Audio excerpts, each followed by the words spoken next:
I was generally corporately abused before I left the house in the morning. That means spanked. I just hated it. I hated it. I'm a virtuoso harmonica player. Don't tempt me. I've wasted a lot of time worrying about a lot of other things too. Like, will an asteroid hit my house today and blow it up while I'm on it? We show up at the place where they make milkshakes. I can't eat them anymore. Diabetes is a cruel master. But anyhow, I should have talked to the cows I had to milk. They could have told you some skills I didn't have. And I remember a girl at Bryan, when I was a student at Bryan, my first year at Bryan is a Christian college. Something went wrong in the chem lab, and I said, "Good grief." And she said, "I just heard profanity." I felt like getting the acid beaker and pouring it on her head. I said, "You're not keeping the 10 Commandments. You're envying your neighbor's car." Oh, my. She told me to get lost. And I don't know, I must be hitting this with my necktie.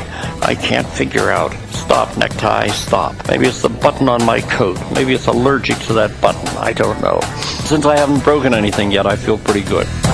And when somebody comes up and puts a hand on your shoulder softly and says, "Have you ever considered how the motions in the stars govern your anger and your feelings?"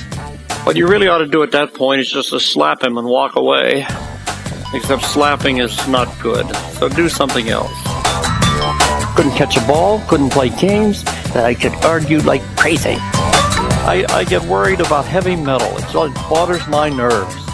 But because also I can't play the harmonica with them. But whatever the case happens to be, I break eggs crudely. I don't know how you do those things. I like a hard-boiled egg. I just lay it on a plate, and I smack it with my knife, press it apart, and eat everything that looks eatable.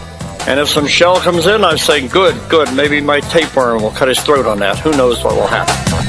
Well, he'd seen a girl that he fell in love with on first sight and began to pray that she would marry him.